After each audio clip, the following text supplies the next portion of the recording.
WENDL, and my research practice has focused on taking questions about the history of architecture and investigating the way that narrative structures contain implicit bias. And in my research, most recently, I've been focusing on narratives of women and the ways in which women who are historicized in architecture end up becoming characters or tropes rather than full human beings. So the focus of my research lately has been a woman named Dr. Edith Farnsworth, who commissioned the first house designed by German architect Mies van der Rohe in the United States after he immigrated here from Germany in 1938. So the house was built in 51, and it was remarkable for its time. It was a glass house, and Dr. Farnsworth lived there for 20 years, going through a series of difficult encounters with the architect and the press and the county over her ownership of the house and the land. So I find her story really interesting. I think she was really an iconoclast. I mean, to be suing her architect in 1951, which was before women were even allowed to serve on juries in the United States, I think was a really remarkable feat. So I'm writing a history of her relationship with that house, which dovetails between a sort of, I would say, like a memoirish nonfiction book and a series of visual projects that come together to form an exhibition. So in addition to your writing and everything you've done, what are some of the other endeavors and artistic pursuits you've taken on in conjunction with writing this book? Yeah, well, I think part of the process of writing has, for me, been a sort of material practice, because a lot of the material that I'm engaging about Dr. Farnsworth comes right out of her archive.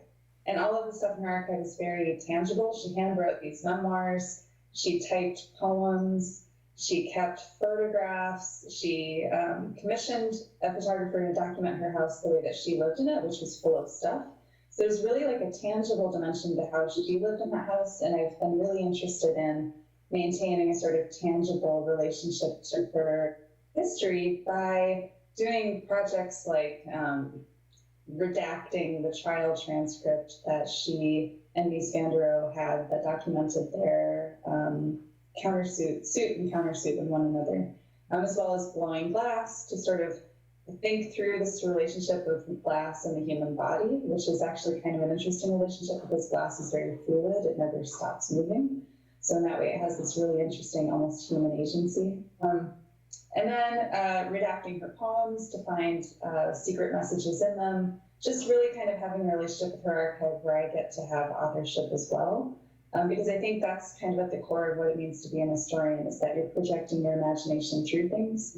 And it's in that relationship with objects that I think there's a different way of thinking about our relationship to history, instead of thinking about it abstractly, to think about it as a physical relationship to the past. So in addition to your work and this project with Farnsworth, what is your other, supplemental work? How do you earn income and your livelihood? I buy groceries because I'm a professor. That helps. It covers essentially rent and groceries. I am a tenured professor, tenured while female, which means not making a great salary. So for you ladies out there considering going into academia, learn to negotiate. I did not. And so this is kind of, it's kind of created the material conditions of my life, which is to say that I definitely need, to work, which is to say, like, to have a sort of thing you can trade for an income. So I teach at the University of New Mexico. I'm a tenured professor there. I might be the youngest woman who's ever been tenured there. I was the youngest woman tenured at Portland State University School of Architecture. So I think there's something about being a woman in academia that is a sort of difficult line to tread. Often, especially in a male-dominated field, you're not really welcome. So you just kind of have to take up space. And I've really enjoyed what it means to be present in spaces I'm not welcome in, because it is emotionally exhausting, but it's also extremely empowering when you're able to create a sort of vision for young women and maybe non-binary people who are in architecture, to make them realize there is a place for their voice and that they don't have to be afraid or intimidated by the sort of constant shock of, the things that are thrown in one's paths all the time. So I really enjoy it. I actually really love teaching, but I also love the sort of friction of taking up space that I have to seize rather than wait for it to be given to me. And what brought you to Albuquerque? And how do you think, being in Albuquerque and doing what you do, how does place impact your work? And the dogs are barking. Can you hear the dogs barking? Well, who cares? It's fine. So, and how that impacts like your work and what you've been pursuing. Yeah, so I began this project when I was living in Iowa. I picked it up again when I was living in Portland, and Mexico. Every place offered different opportunities. So in Portland, I had this opportunity to work with glass blowers. So there was a really an intense craft community there. And moving to New Mexico, I would say the community of artists is a little bit different. There isn't quite the sort of sources that I was used to in a different, but I would say that the spirit is stronger here. The community support is stronger. I would say my collaborations have been really, really meaningful. I worked with Melinda to create a beautiful film, and it was one of the best experiences of my life. And so I think that moving to New Mexico has been interesting because there's a long history of thinking about history here, and there's a long history, centuries of occupation and centuries of tension around occupation that I think is so unresolved. And I think that that's, to me, what history is too, that it's continuing to constantly be written. So I think I've been really inspired living here just because there are these traditions of Indigenous artists, there are traditions of feminist artists moving out here, Georgia O'Keeffe, Judy Chicago.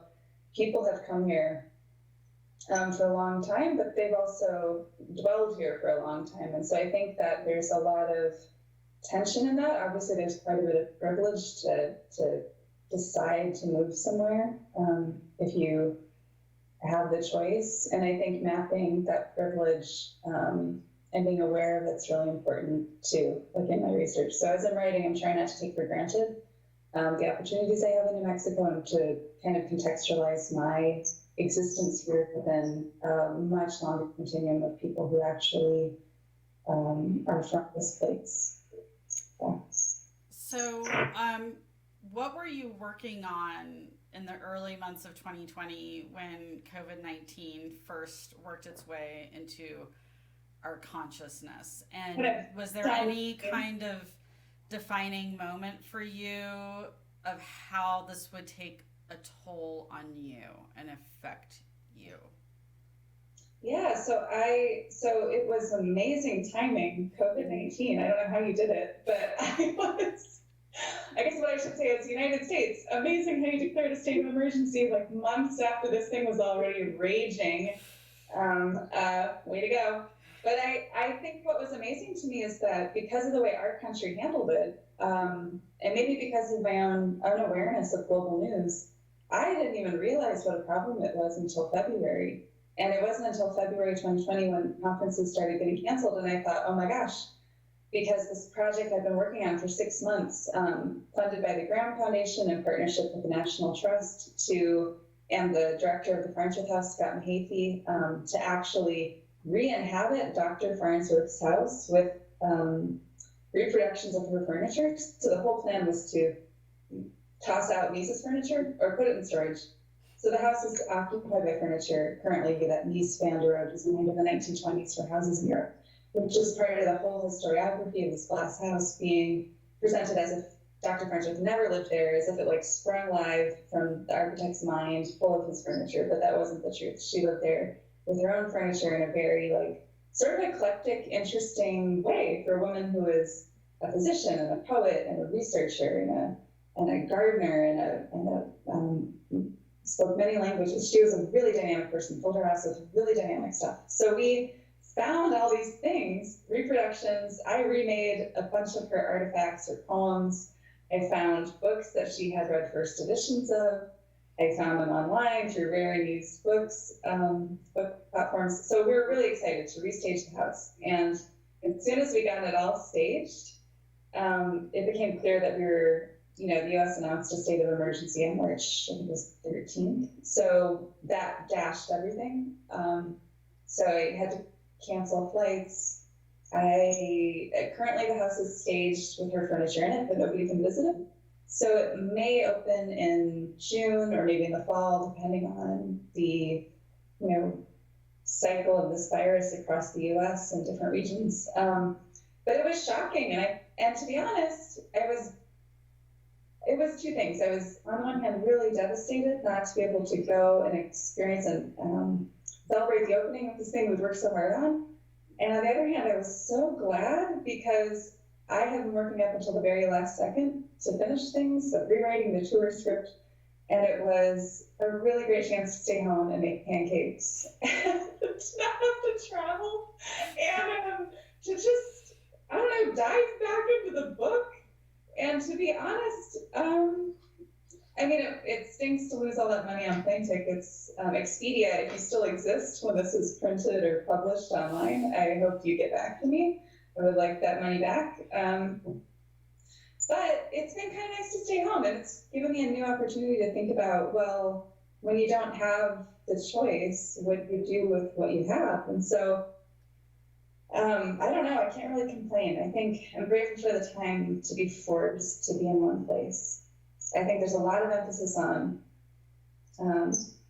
activity and production in the art world and in architecture, certainly, and in academia.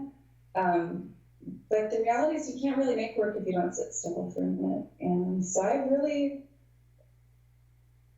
enjoyed being required to sit still and stay home and think and read and sleep and do yoga in my living room. So, and that's a privilege that I have because of my cushy job where I get underpaid. So I would just say, I think what I'm really concerned about is, it kind of made me aware of priorities, that health and safety are the most important things, and what we present to the public, under the best conditions is important too, but really what really matters is public and individual health. So I don't know, for me it was like a really important reckoning with ways in which I've been ignoring my own health, ways in which I've been ignoring my own mental health.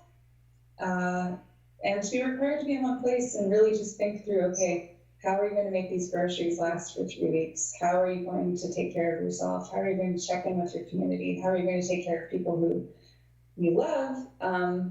It just was really nice to center on that.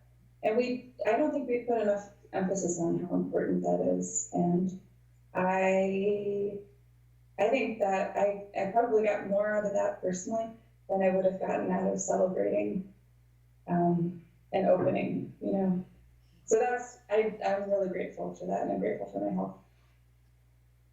You just answered like 2 or 3 questions in one, so thank you. So how would you describe, the shift in your day-to-day life and what a day for you looks like now as opposed to before? That's a great question. So now I get up and I do 30 minutes of yoga. So right now, apps are free. So there's this great app called Down Dog. It's great. So I've been doing a 30-minute yoga session, drinking some hot water and lemon, and then getting into my day after I do some yoga, after I read something. I've been reading a lot, books that I bought but I never had a chance to read, and so I'm really loving that. So I would say email to me, and of course my current job, that's important. But it used to be that I would get up and I would check the email, and that was the first thing I did, and now I'm really enjoying the fact that the first thing I try to do is just land in my body and figure out where my mind is and my thoughts are.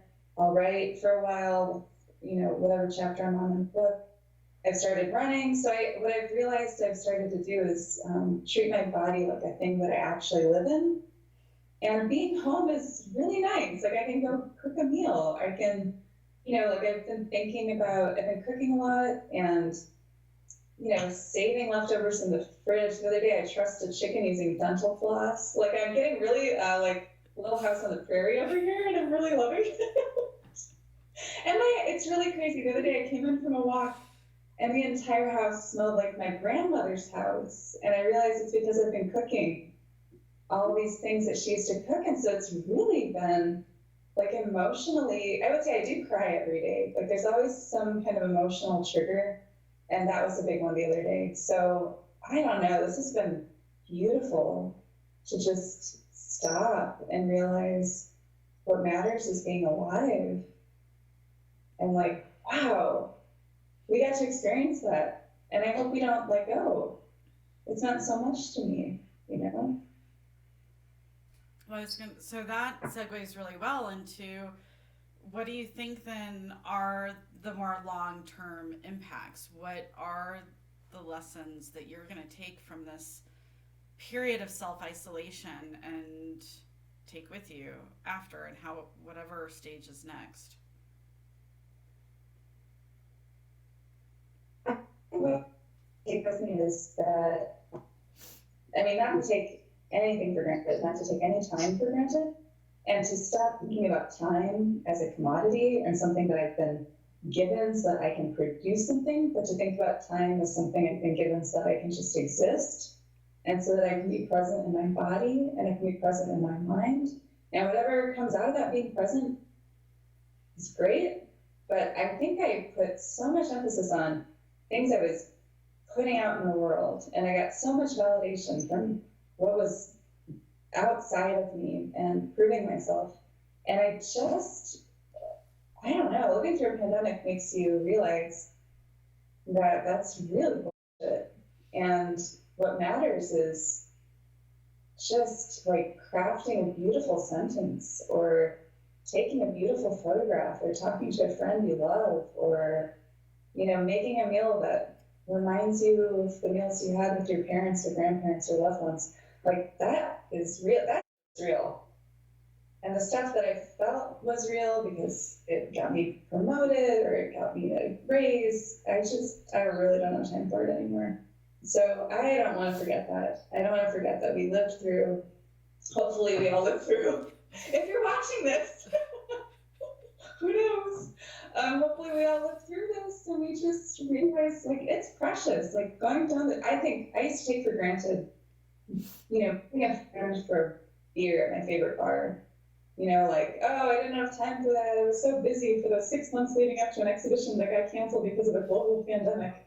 And now when I have a chance to meet a friend for a beer, if we ever get out of this, we're allowed to go into public and touch things again, that will be a huge priority to me. That will matter more than finishing a paper or anything. I mean, just sitting with somebody and having a beer, and that in a local bar that you love, that you're supporting with your $5, I think that matters more than anything else. So I hope I take out of this like a commitment to local economies, a commitment to my friends and myself and my mental well-being, and you know, whatever I'm able to accomplish outside of that is great. But I really am shifting to caring about, I don't know, myself. Like I'm learning how to love myself in ways that I've never given myself the time to love myself. And it's really radically changing what I give about in a great way. So let's see.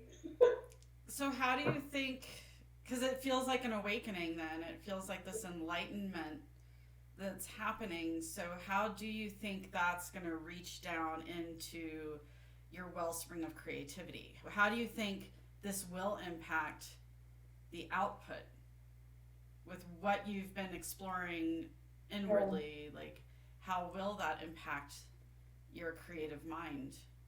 I think it's going to allow me, and maybe other people, to be more honest, to just say what you want to say in your work. That's it. I mean, really, like, just say what you need to say. And if there's somebody out there who wants to hear it, great. But at least you'll entertain yourself. And I think that that's the most important thing. I've just realized, like, everything you're doing for yourself. Like, you're the project, ultimately.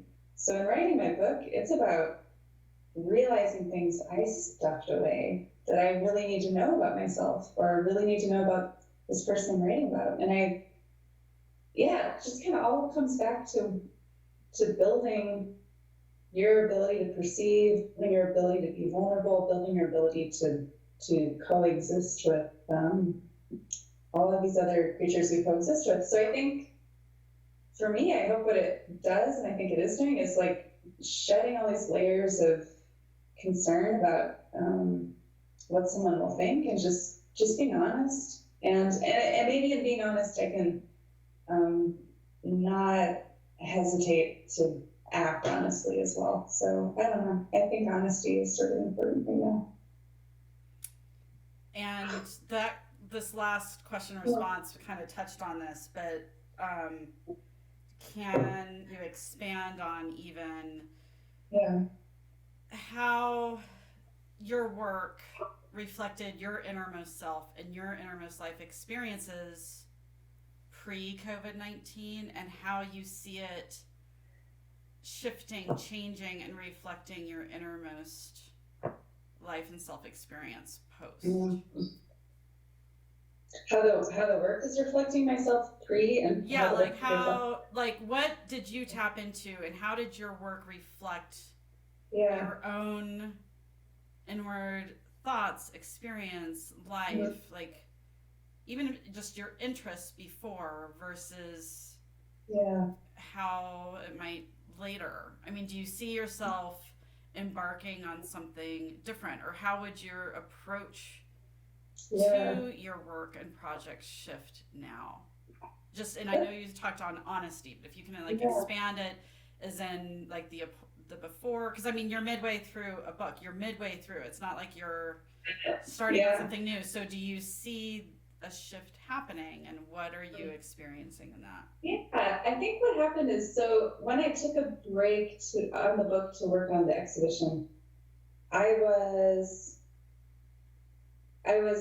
following a friend's advice, and her advice was just sit down and write 2 hours every morning. And I was like, okay. So I think I got into this weird process, and I'm like rewriting those chapters I wrote this summer because I was doubting myself. And what I've decided to do is just go with my instincts. Even if I don't have a model for how this, I mean, I don't really, I would say her idea was like, oh, these should be more like chapters, like books have chapters. And I was like, oh, okay. And then I sort of scrapped a previous plan that I had, and then I sat down to do this again. And again, it's like COVID. You're like, okay, are we ever gonna have books again? Am I gonna live through this? Will this ever be published? Will publishing exist? I don't know. So I think what happened is it stopped being like, oh, the pre-existing models for books is this. And now I'm just like, well, this is fun. I like writing it in this way. Maybe it's about shuffling sentences. Maybe it's not quite as structured if we're used to books being structured. Maybe it's chronological, but it's also allowing space for personal relationships to historical moments. So I'm writing about experiences that I had with glass architecture. So like 9/11, going through that whole process, I'm starting to realize that my entire existence has been conditioned by